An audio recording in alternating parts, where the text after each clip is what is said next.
Hello everybody and welcome to the latest Service Department News webinar. Today's subject is evolving business models post-COVID. Before we get stuck into the nitty-gritty, we have a video to show you about the Service Department Awards, the entry period for which closes at the end of this month.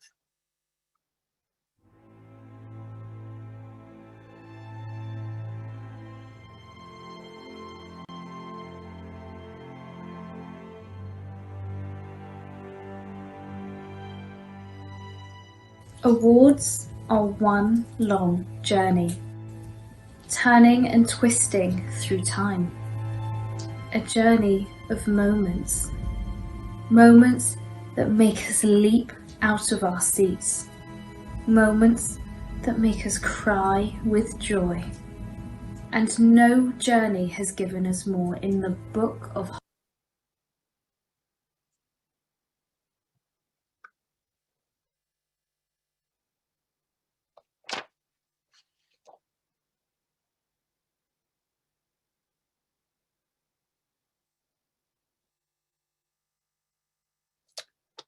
Sorry about that, folks. We seem to have a technical issue with the video there.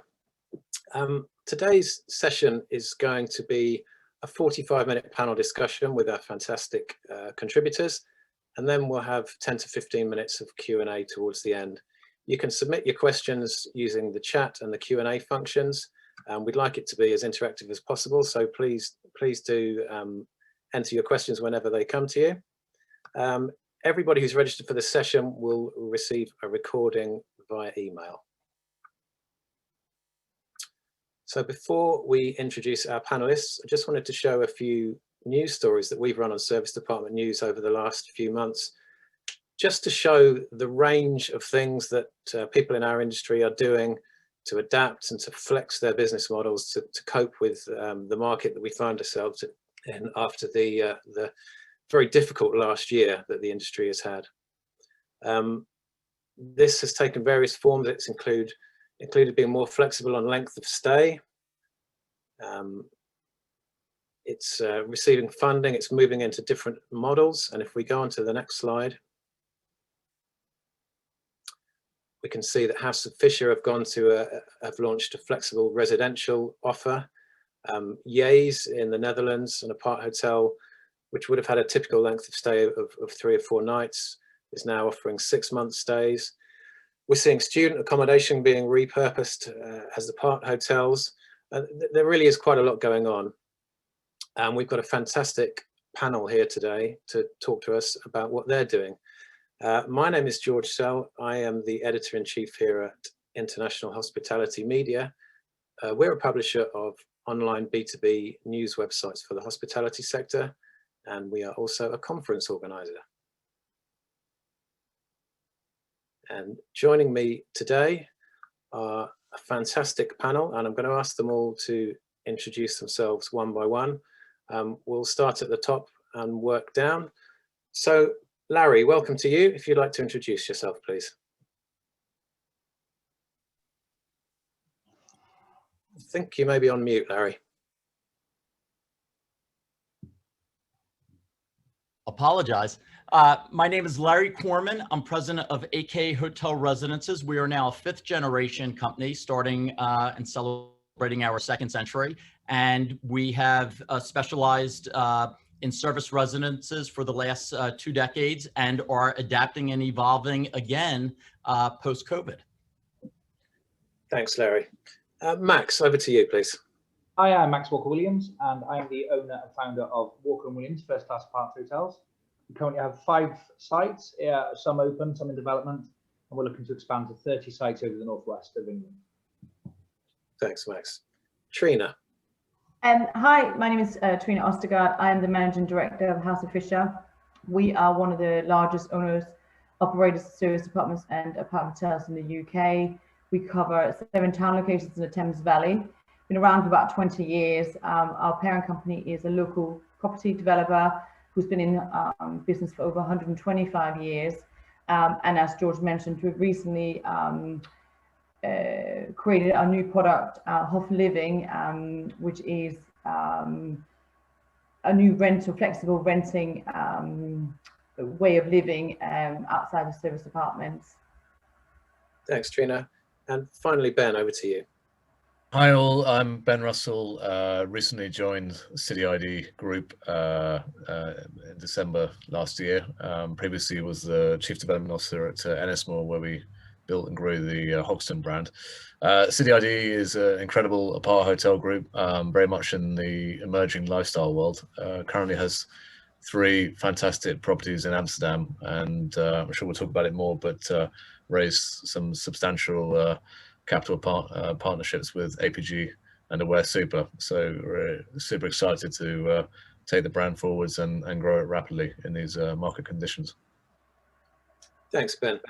You can see the LinkedIn profiles for all our speakers in the chat. So if you'd like to carry on the conversation with them after this session, then please do. So before we talk generally about how the market is adapting, I'd like to ask each of you in turn how the pandemic has affected your business over the last year or so, and what have you done to adapt? And Ben, maybe we can start with you, as you are very much in the early stages of building a big portfolio. So how has the pandemic affected your plans in that regard?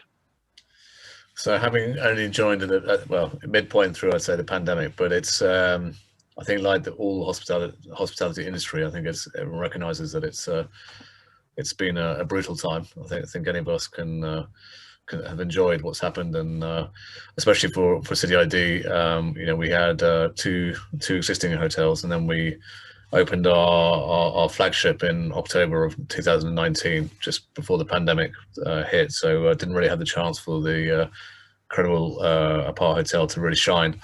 But that said, I think on all the positive side, it's brought us all together as a team. I think it's given us a breathing space to really gather our thoughts, understand what we want to do as a business, spend a lot of time working on the brand, and really sort of going from City ID 1.0 to creating the roadmap for what we hope will be City ID 2.0.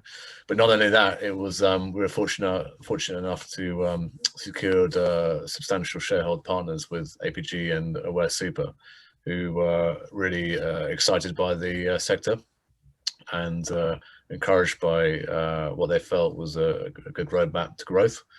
And yeah, I think during the pandemic, I think what's highlighted it, especially for me, coming from the traditional hotel mindset from Hoxton into the apart hotel, is I think a lot of people that haven't really studied or understood what the apart hotel sector is about. I think it's our moment to shine, and the pandemic, if anything, has put a spotlight on how great of a sector it is and how resilient it can be during this moment. So I'm super excited. I'd never really tried it as an end user until I joined the group, and it's blown my mind. And to be honest, I feel like I was asleep at the wheel with at my prior role.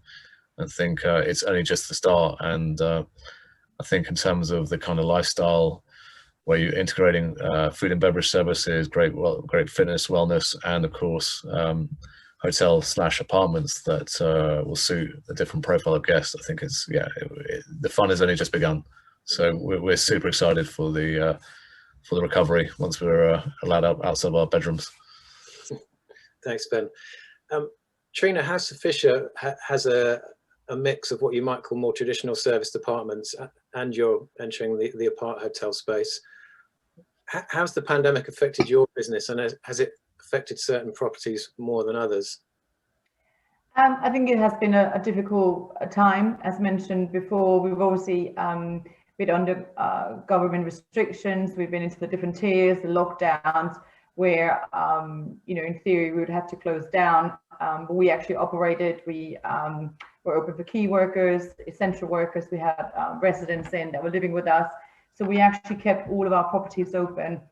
We you know, we had a lot less business. It really dropped off, you know, due to coronavirus and whatnot. But I think we looked at our costs, we looked at our business model. We've had, you know, a good time to look at all of this stuff. We adapted, I think, well, our apartments to the working from home. You know, things like we could put desks in, upgrading some of our internet connection in some of the our buildings. We were able to create a co-working lounge here at Kings Road today, under Kings Road, that kind of fitted what we needed after coming out of COVID. And I think, we've had to find some short-term, long-term solutions to try to get the business in. And probably like most other operators, we did put some units out on AST, normal agreements. But we also decided to create this middle ground between the service departments and the ASTs to get the apartments fully let 7 days a week, offering this sort of no hassle, flexible rental model to cover any void periods, lower cost for us, to get a secure rent in really, but to give us that flexibility versus an AST where we had the flexibility to give it back onto the service market. So really bridging that difference and giving the corporate more choice depending on their budget, and we think it's worked really well. Is that something that you think you're likely to keep as a permanent offer rather than? I think we're probably two minds, to be honest. I think ideally we would like to get more buildings and we could continue it, so we could have each building have a layer. Some of the buildings are very full, so I think we're going to have some restrictions on it, and also obviously the margin on them are less than our service business, so they complement each other very, very well. But I think we need to get more stock to keep it long term. Thanks, Trina.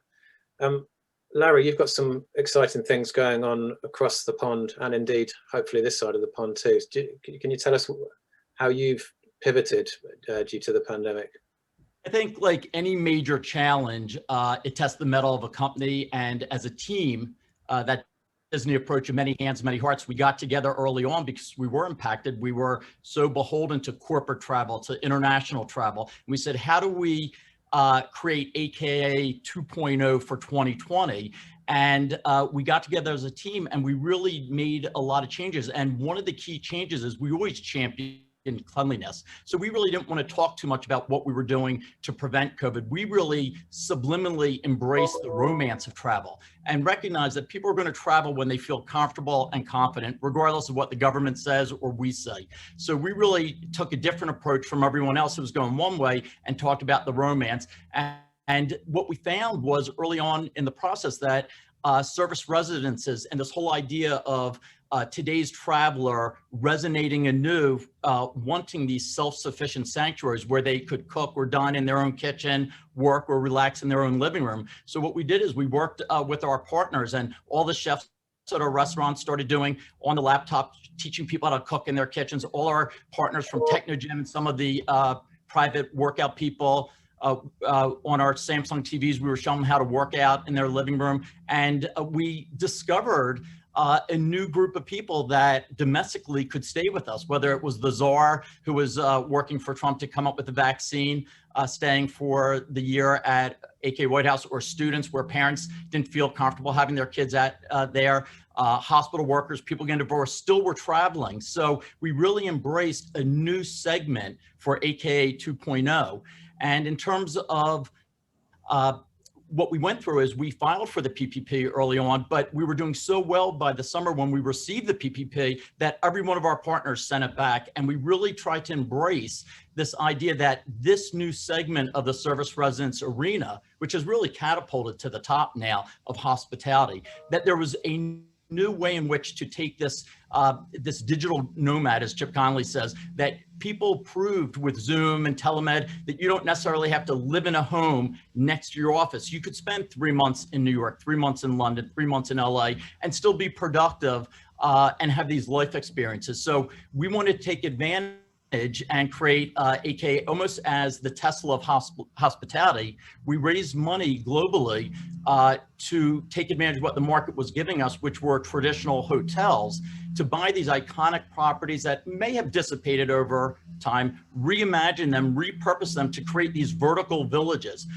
So that if somebody were staying in the suburbs and they might sleep on the second floor, dine on the first floor, and work out in the basement, we've created these traditional hotels. We've put larger closets in, larger beds, larger bathrooms, wet bars with different things they would need for coffee. But we've created all of these different other home-like offerings a private lounge, a public lounge, a private restaurant, a private bar, a place to cook on your own with another group, a place to sit out on a terrace and have a glass of wine with another couple and play games. So we're trying to now purchase these hotels around the world and create 12 AKA hotel residences and 12 hotel AKA experiences that also bring that home-like advantage. So you could spend 2 weeks or 3 months around the world. So we're working on 3 of these right now, but have completely adapted and reimagined what AKA could be to today's traveler and how it resonates anew. Thanks, Larry. Sounds exciting. It really does. Max, you've got quite a bit going on in terms of projects. From the outside, it doesn't look like the pandemic has slowed you down very much. Would that be right? Yeah, I mean, I think from putting the personal side to a side, because obviously the loss of life, I think, has been horrific and awful. But from a business point of view, I think that I completely agree with the rest of the panel that it's been a very challenging time. And it has been a challenge for all industries, or certainly for most industries. I think the supermarkets did pretty well, but from all industries, it's certainly been a big challenge. However, I do think that when there's big challenges, there's also big opportunities. And I've been a big believer for a long time that the old traditional stuffy 4 magnolia walls and a 32-inch TV hotel model is dying and may already be dead. And what I've noticed is that the pandemic has been a catalyst for apart hotels and for serviced accommodation. And the reason that's happened is because people are far more conscious of their own space now. And apart hotels and serviced accommodation and apartments in general clearly offer more space and more family unity, insulated from the outside world.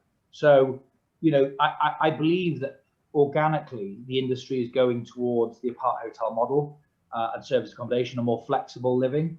I think what Larry's doing, we were talking before the podcast, and it's just blown my mind. I think it's amazing, so exciting. As are the other guys. But yeah, I think the price we paid is high, but when we come out of this, as we are now, I think the rewards will be huge. And as I say, it'll be a catalyst for what was already happening, which is people moving away from 4 magnolia walls and a 32-inch TV and 600 people dining in one massive room downstairs and breakfast at 7:30 or 9. And if you're before that or after that, tough luck, maybe not having breakfast. And it's a set menu, pick 3 things and on your way. Those days are gone. People want options, they want choices, and they want space. And the people on this panel, and I'm sure a lot of people watching, offer that. And so I do believe this. It will look back, and it'll be a hard time, but the benefit coming out of it. And I think the other thing that I've noticed is that there are people who have been playing and pretending at it, and it's the people who've really dug in and taken it seriously. Taking their businesses seriously, it will come out the other side stronger for it, and there'll be more opportunities available.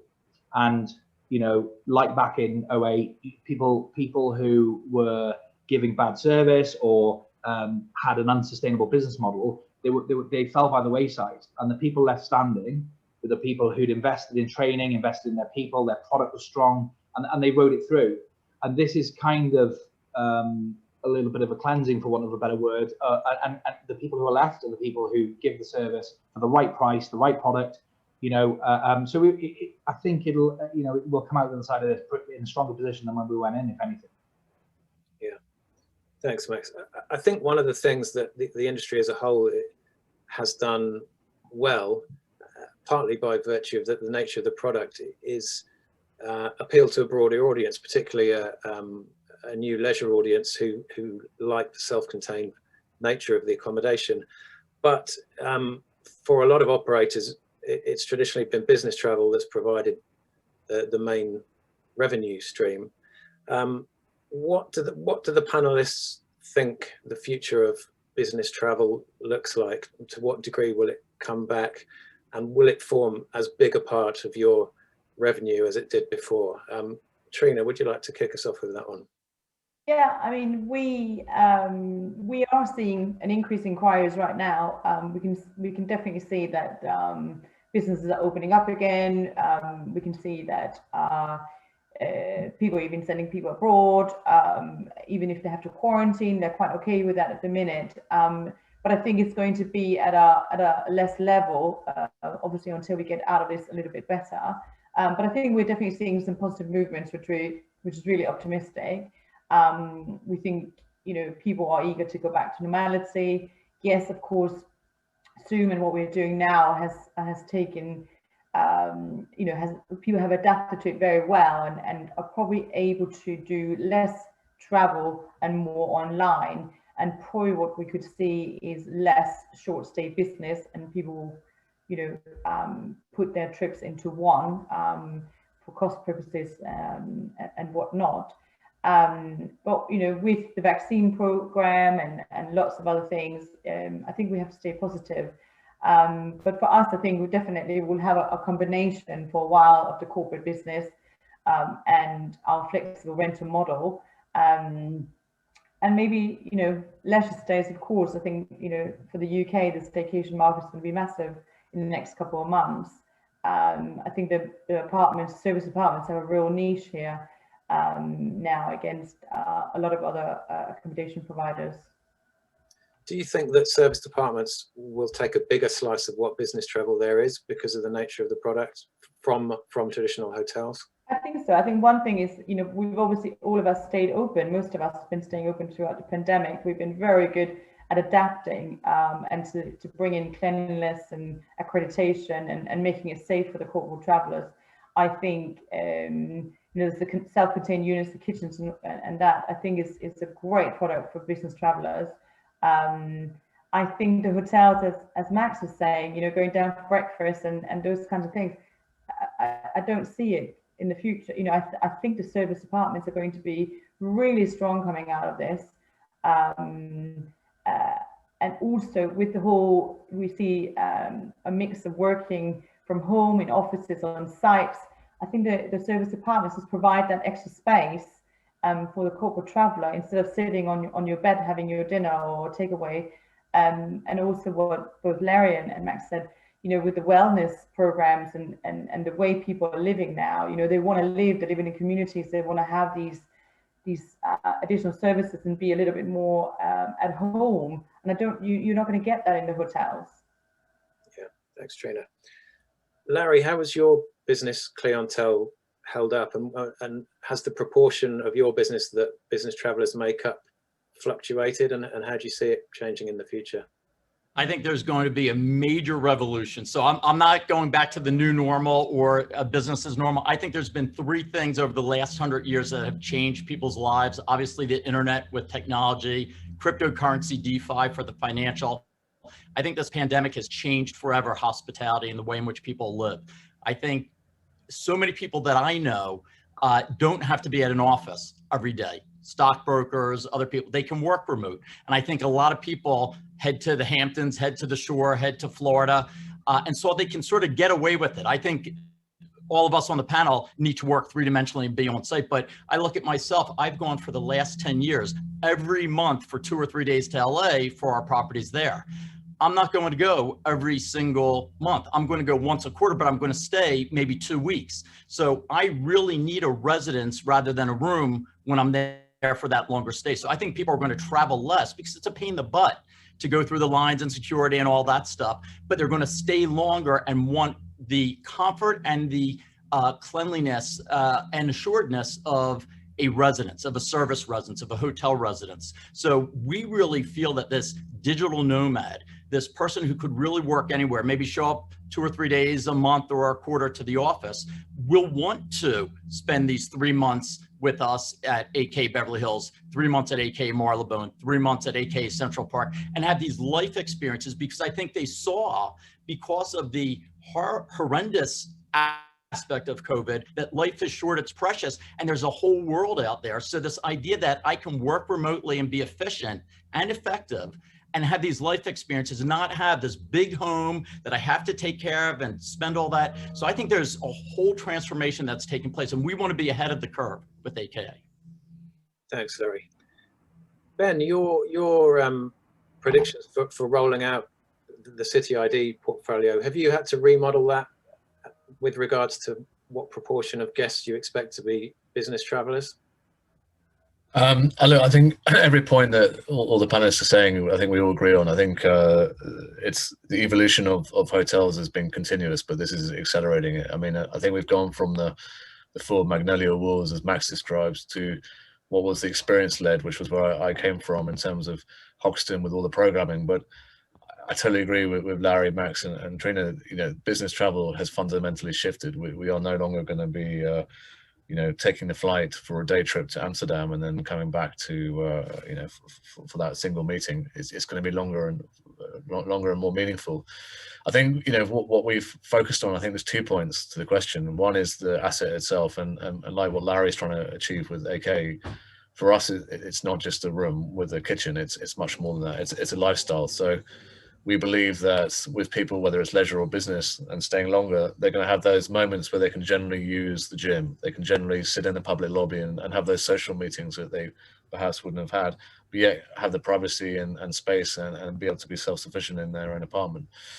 So yeah, those are incredibly important attributes to us, and making sure that every building that we choose can stand on its feet in those elements. Make sure it has an incredible gym, and not just a typical hotel gym of, you know, 2x3 with a smelly old running treadmill and a wasted holy punch bag. We're gonna, you know, we're creating gyms that people want to be in and want to train in and come out feeling incredible.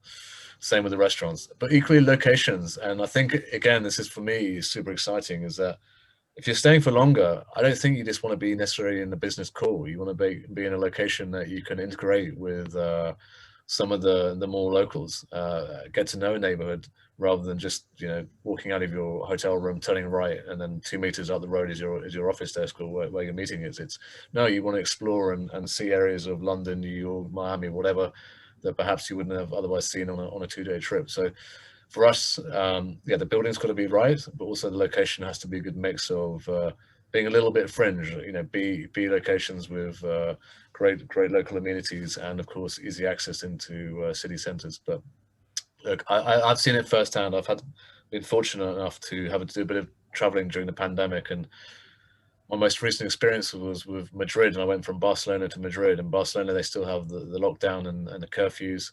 Madrid was opening up, and it blew my mind. People want to be back. We're social by nature. Everyone was back in their office. The restaurants were booming. It was life as, you know, it was a sort of party time atmosphere. Barcelona was so depressing. It was, you know, terrible to see it. It was still but largely shuttered up. But I know once the restrictions come down, people will return. We all want to be back with people, but I do agree it's going to be on our terms, which I think is great. I think, you know, technology and everything else has empowered us, and this pandemic has powered people. And if you don't trust your team to be entrepreneurial and self-sufficient, then they're the wrong people for you. So I think all these ingredients just make our sectors, whichever component we're in, it's the future. And as Max said, you know, hotels have had their time. Yeah, thanks, Ben. Max, would I be right in thinking that your properties predominantly target the leisure guest, and what proportion of your guest demographic are business travelers? Yeah, I understand why people. I've heard that quite a few times. I understand, because we do themes and we're, you know, novelties and things like that. I do understand why people assume that we are predominantly leisure. I mean, yes, we do cater to the leisure market, absolutely, but we also cater to business. You know, in making sure that every apartment has the table space, having business facilities such as printers and things that you can have brought to your room, or you can Wi-Fi over to the desk or whatever, and having Cat 5 and Cat 6 hardwired Ethernet ports in the rooms and things like that. So we do cater to both. And I absolutely agree with everything that everybody said, and particularly Trine then, when she was, you know, I don't know about everybody else, but there's nothing more depressing than being on a business trip and eating takeaway out of a plastic container sat on the edge of a bed with a spork, and then waking up the next morning with the smell in the room. You know, I just want to jump out the window. So, but thankfully those days are gone. So you've got your own kitchen, you know, and especially with dietary things and the like now, people are looking to cook for themselves. There's, you know, massive drive behind healthy eating, and we're aware now that salt isn't good for us and sugar is not good for us and all that stuff. So people are looking for to cook their own diets and meals and things in the kitchens, have space. So the answer to your question is that yes, we do cater to leisure guests, but we look after our business guys too. And we have some pretty large contracts with the likes of BAE Systems up the Northwest, and we have international travellers overseeing the £1 billion contract, £1 billion plus contracts. But they generally bring their families with them because they stay longer. And so we cater to both. And we try our absolute best for our business clients. So for example, we have many regular stayers and corporate guests. And we do things like we'll they bring personal items with them, family photos and that sort of stuff. And we keep them in back of house. And then when they're checking back in, their family photos are on the wall. We've got one chap who actually has us hang stuff on the walls, photo frames around the room. So when they check in, it's a home away from home, and even down to the smallest detail. So if we know that you checked out and you had a particular news channel on or whatever, when you check back in, it's back on that news channel. And it's really about the details. And look, what we do, our offering appeals to people. So whether you're staying with us on business or whether you're staying, whether you check in a 3-piece suit or a onesie, you're still a person. So and we appeal to people. So yeah, we try to cater to both. I would say it's actually about 60-40, 40 being the corporate and 60 being the leisure traveller. So it's pretty even mix. Do you get many people checking in onesies? You'd be surprised. Well, that's the thing, because that's the other thing that's really important to say, I think, that we haven't touched on, is that not only has the hotel industry, I think, moved on now and is for the better in terms of the offerings that we've all been talking about, but so has luxury. I think the concept of what luxury has moved on. So we have a local competitor in Chester, and it's very old school luxury, top hat, tails, pomp and circumstance, very stuffy. And if you're in anything less than smart jeans and a shirt, then you'd feel a little bit unwelcome. But that's not what luxury is anymore. And for us, we're very, very big on unpretentious luxury. So if you check in with your wife and 3 screaming kids and somebody hanging off your leg and you are in a onesie, then you're treated exactly the same than if you check in with a 3-piece suit. The luxury now, to me, is about, we take what we do very seriously. We are, 80/20 cashmere wool blend carpets, molten brown toiletries, and all the other good stuff that you expect at a 5-star hotel. But gone are the days where people, we're not Downton Abbey. So I think luxury is what people think luxury is has changed. It's more about experiences. That doesn't mean that we don't offer, the best beds in the world and so on and so forth. Of course we do, but it's just how it's delivered is different. And I think that's a good thing, because it means that it's open to more people.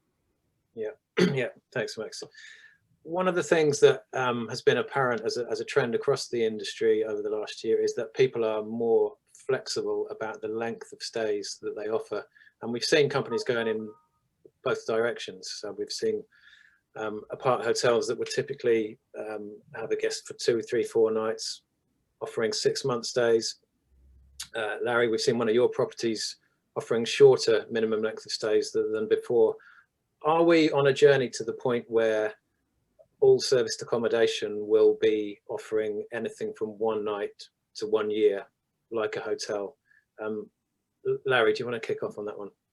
I just want to add one point to what you were asking with Max, is that I think our industry has always felt that whether you were a business traveler, you needed lifestyle, wellness, all those things. And if you were a leisure traveler, you needed business, that people were blending those stays. So we've always tried to accommodate the gamut for business or leisure and not identify them as one or the other, because they do both.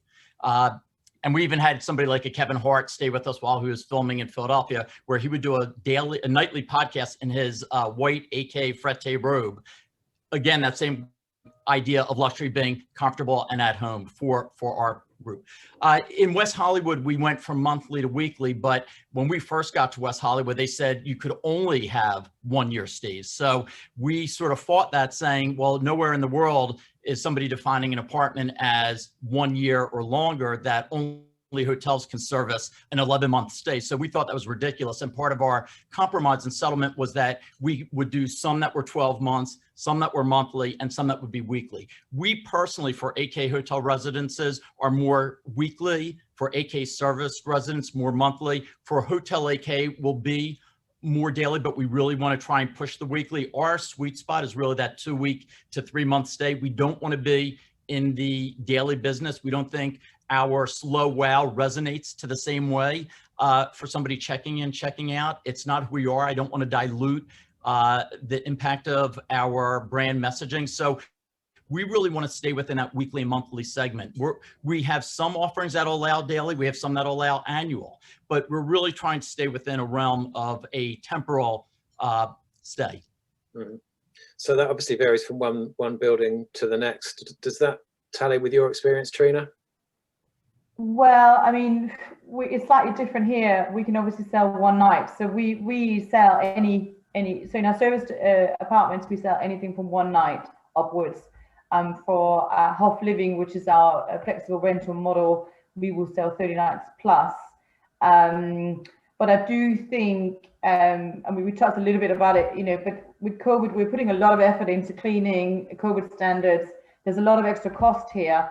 You know, the cleaning is taking longer, and there's a cost there as well. I would have thought we are definitely going to sort of move away from the one-nighters, where perhaps before in low season, some properties it's been okay. But I think with the additional costs and stuff, I'm not sure it's worth it. So I could see that perhaps changing a little bit for us. We touched a little bit on the leisure market. You know, we're obviously open to sell. It's live availability and such. Again, it's something that for us is not our core business. We will top it, we will take it, we'll top it up wherever we get in, but our core business is the long stays, the 7 nights, filling our apartments. So again, you know, we have to be good at mixing some with the other. But I think the short stays for us is not that desirable anymore. Mm-hmm.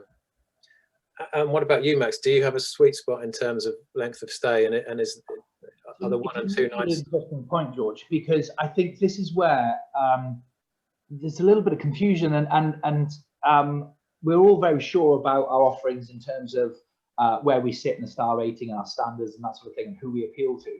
But there's a real bit of confusion in the service accommodation. It hasn't quite found its feet. And I think the industry as a whole needs to be very careful, because it could get quite messy. And what I mean by that is that we're quite, everywhere we operate, we also have residential ASD straightforward offerings.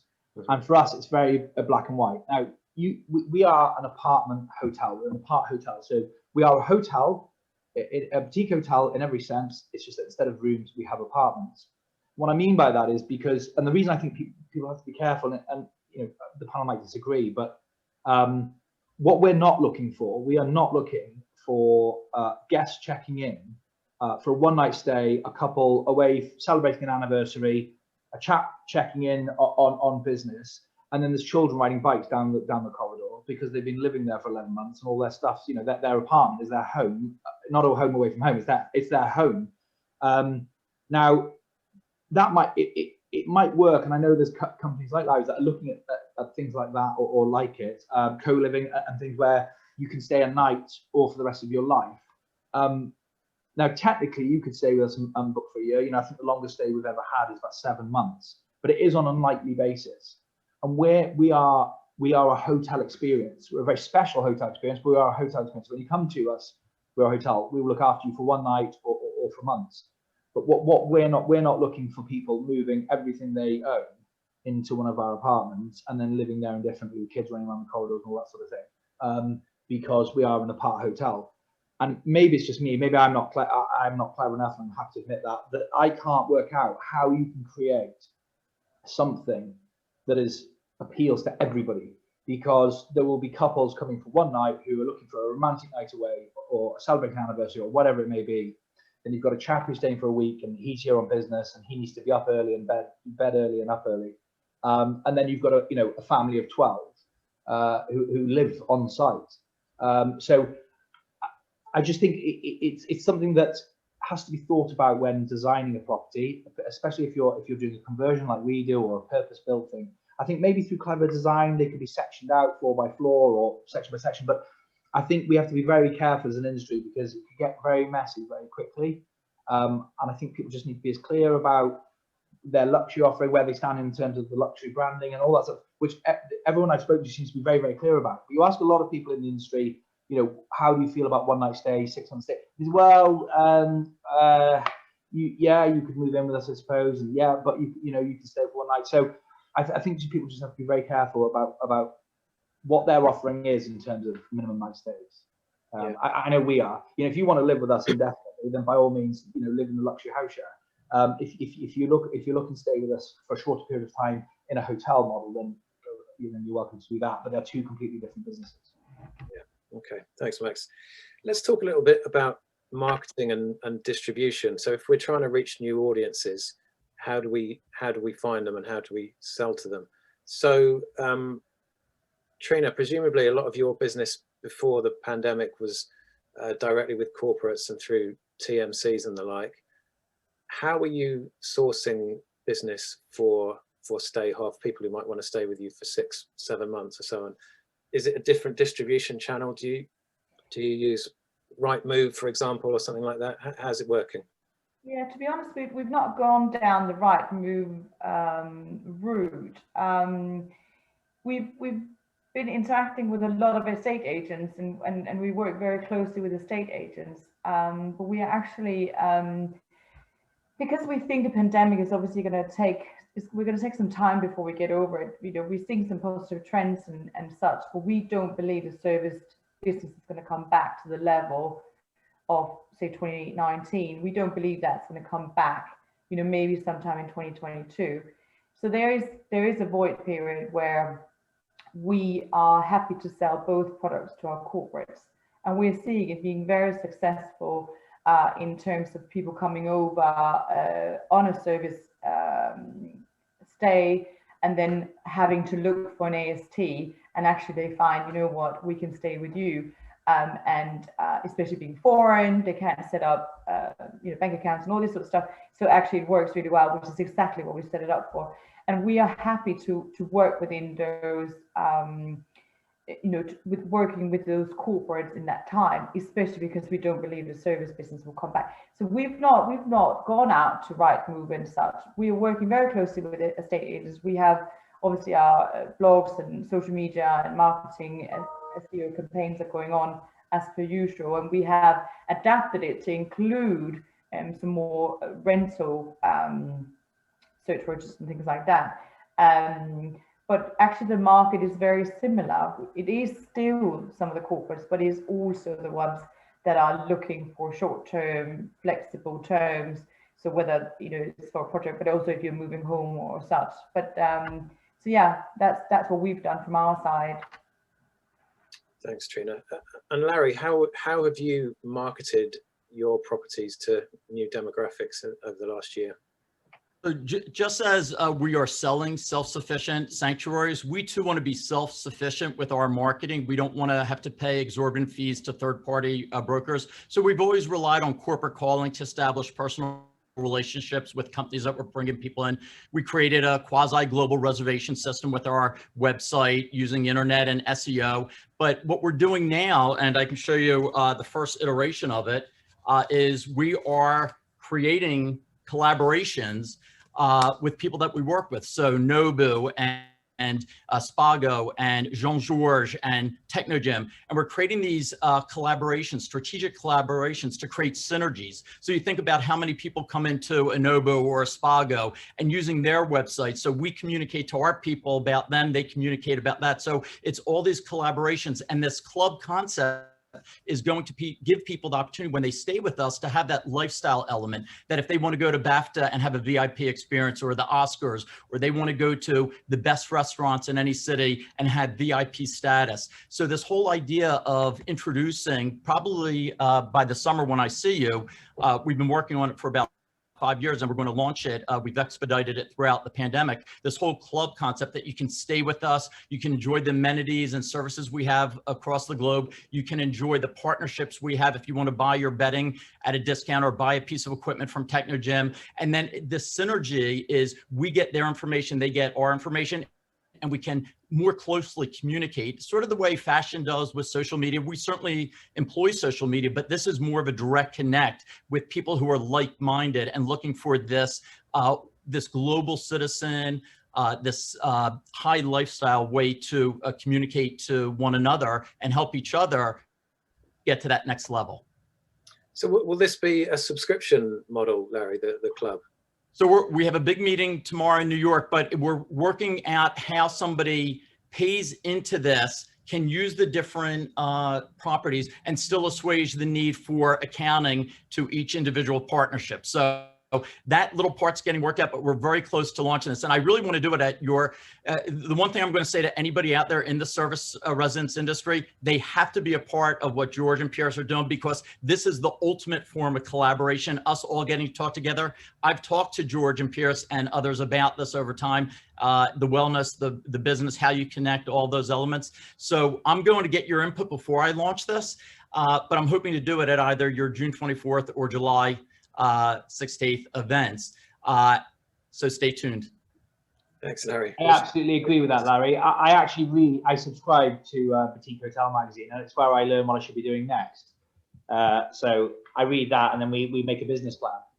A lot of it's taking Inspirato, Soho House, all those elements together, just as we're creating these vertical villages, and we'll do them with food and beverage companies, with hospitality providers like a Hyatt, office like an RXR, and we'll all come up with something that is a combination of all those elements for this total lifestyle experience that we can then take from city to city. And this club element at the top of those towers is an integral part, because that gives you something that's enjoyable. It's that cherry on top to the stay away from home. Let's talk a bit about investment and the investment community's attitude to this sector, because you know, the performance of serviced accommodation throughout the pandemic has been so far superior to that of the rest of the hospitality market that investors are really taking notice. Ben, maybe you can talk about that first. I mean, the guys at APG and Aware Super must be pretty excited about, you know, the concept and rolling it out, and what's happened over the last year can only have helped that. Yeah, absolutely. I mean, it's as I said earlier, it's really shone a spotlight on the sector. I think as a group, we're in a kind of 30-40% occupancy over the year versus, you know, locally in Amsterdam, it's been 6 at best. So yeah, it hasn't been great for sure versus historic trends, but it's certainly way outperformed our hotel competitors. So I think, you know, those elements alone. But yeah, it's phenomenal to have the support of such recognized and you know, powerful groups that we have, and they see this opportunity, this moment in time, as we all know, you know, some people's pain is other people's gain, and it's time to really grow the platform. So they're hugely supportive. I think it's from an investment side, we're in this still strange moment in time where you've got had a lot of government support who are propping up all these hotel groups and owners and investors. And you got all these distress funds or people who've gone out like Larry has done himself and raised huge amounts of capital to go and deploy, but yet there's still a big gap between seller's reality and what the purchaser is prepared to pay for a building.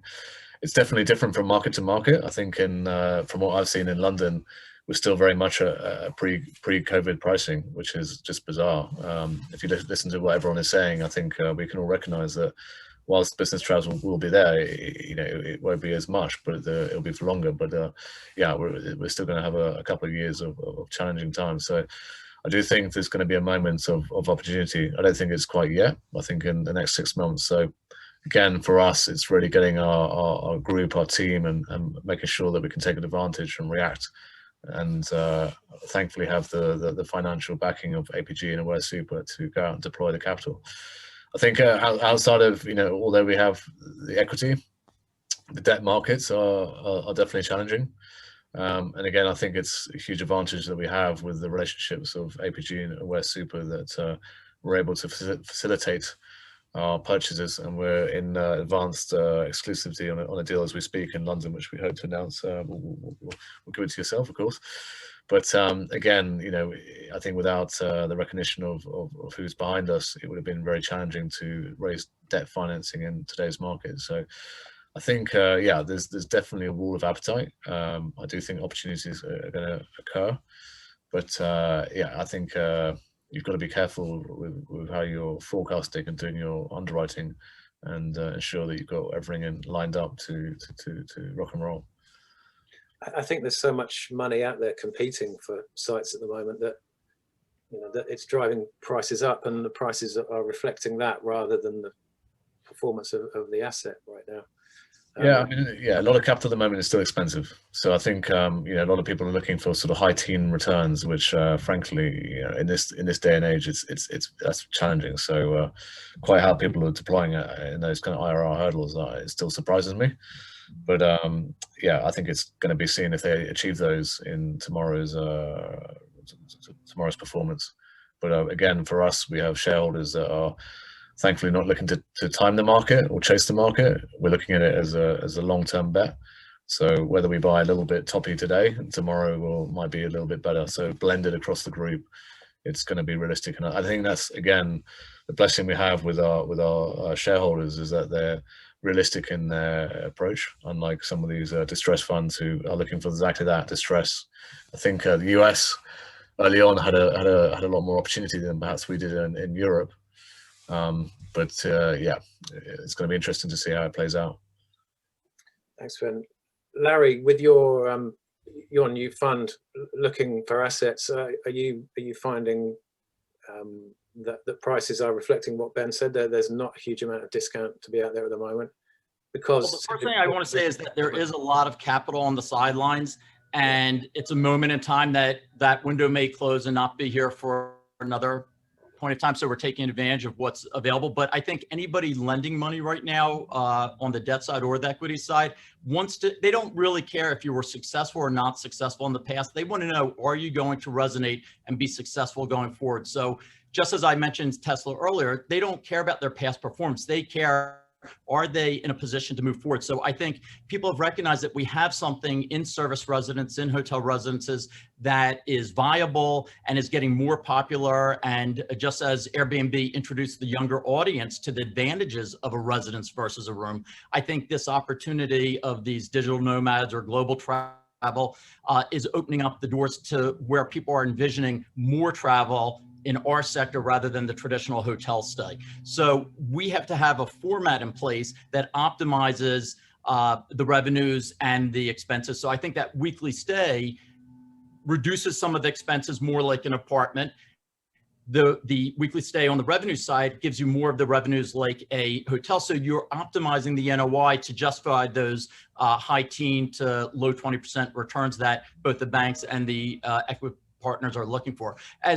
In terms of properties discounting, the ones that we're going after are not as distressed as some of the others because they're in AAA locations that we believe are only getting stronger, but they've been dissipated in a different way where maybe they haven't been managed or programmed well. So there's an opportunity to buy it at a certain price, reimagine it, transform it, and bring it out at a totally different ADR and occupancy and ultimate cash flow, and the way in which we operate it, and then the disposition, whether it's 5 years, 10 years, 15 years out, would justify that investment. Talking of locations, we've got a question here from an attendee. Ben, I'm going to ask you this one actually, because I think you went halfway to answering it earlier, but the question is, how do you evaluate the pros and cons of urban locations? Are downtown business districts preferred over the urban tourist districts? You touched on that earlier, and I think the answer might even be slightly different from the two options there.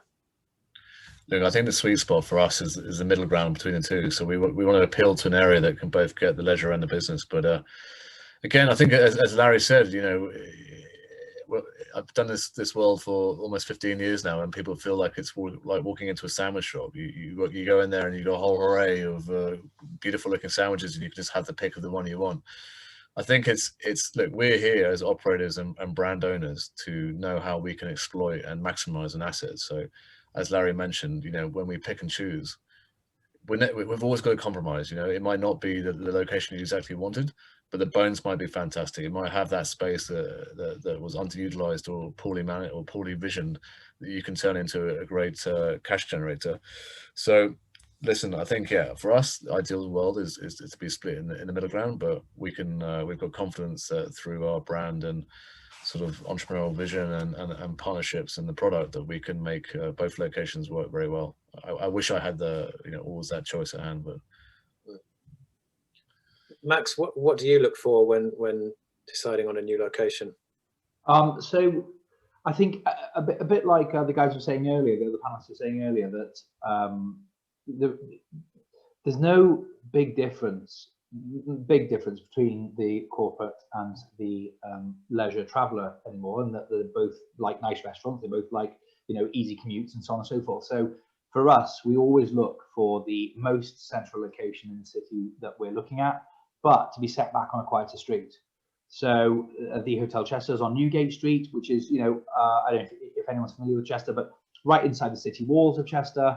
You could throw a cricket ball to the Opera House Bar and Grill, an amazing, incredible restaurant, and all the other things. And it's a sort of 3-minute walk to the river, a 6-minute walk to the race course, or stroll even, 5-minute sort of quick walk.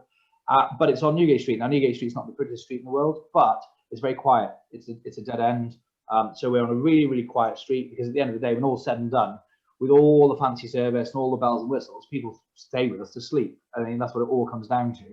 And if you can't do that, then everything else is for naught. So it's really important to be in a quiet location, ideally on every city's got quiet side streets, on a quiet, safe, may I add, side street, but right in the thick of it.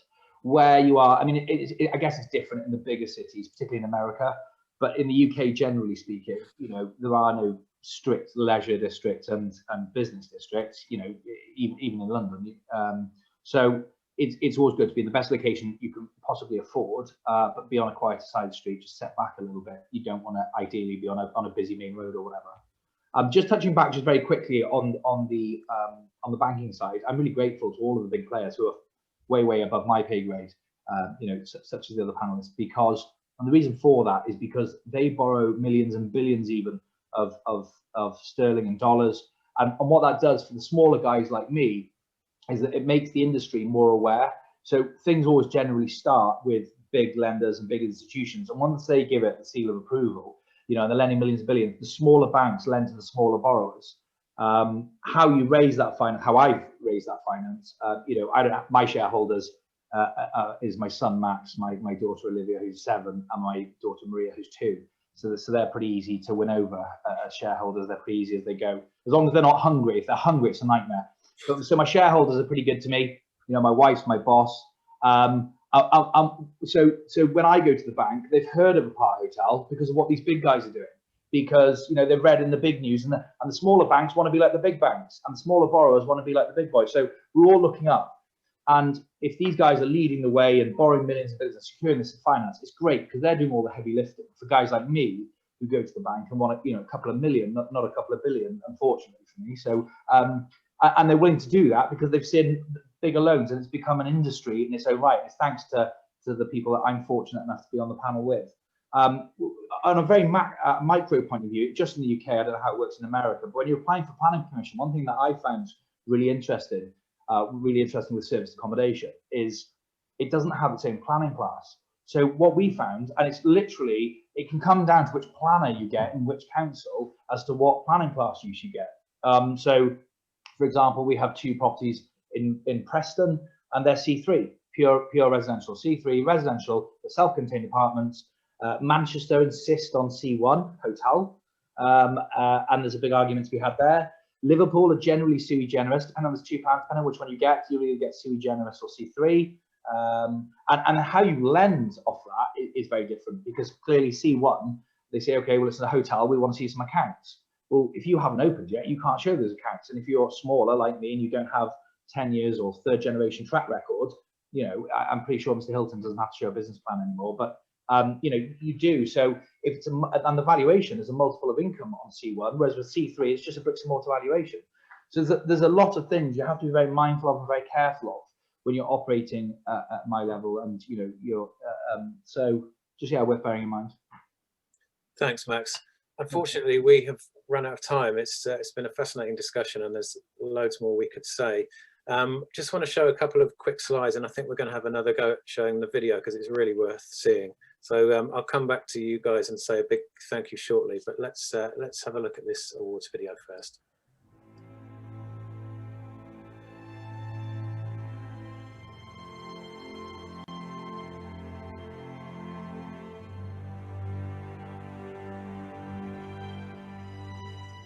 Awards are one long journey, turning and twisting through time. A journey of moments, moments that make us leap out of our seats, moments that make us cry with joy. And no journey has given us more in the book of hospitality than this year. There are surprises around every corner. There are triumphs. Yes, there are tragedies. There are moments that leap off the page. But the greatest thing about this journey is there is no final stop, no final resting place, and no final destination. It continues. Each year there is a new challenge, and this of all years might just be the most gripping of them all. Heroes of old, challengers of new, all vying to be written into hospitality history, all fighting to be the best, all striving to win. These awards stay open, and the next chapter is about to begin.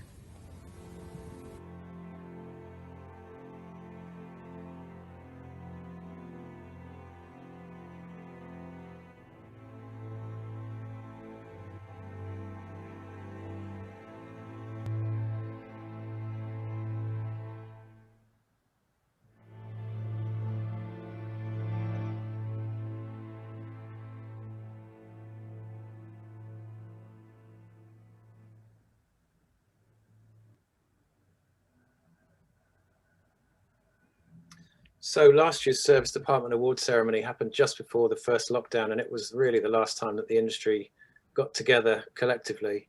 And this year, the award ceremony is taking place on June the 24th, which is just a few days after all restrictions are hopefully lifted. So we really hope to see loads of you there. You've only got a couple of weeks left to get your entries in. The entry deadline is April the 30th. There's no cost to enter, and you can enter as many categories as are relevant for you and your company. So I'd really encourage you to do that.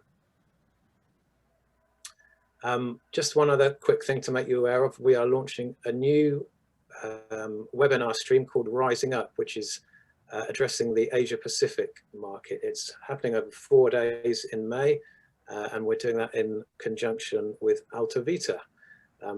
For more information, if you look in the chat, you can see how to find out more and to register for those. If you'd like to get involved with any of our ventures, then please contact my colleague Katie. You can see her details there, and they'll also be in the chat. And just leaves me to say thanks very much for joining us today. I think it was a great session. Thanks very much to Larry, to Ben, to Trina, and to Max for their insights. And see you all on a webinar soon. Thanks very much, everybody. Thank you. Thanks. Thanks.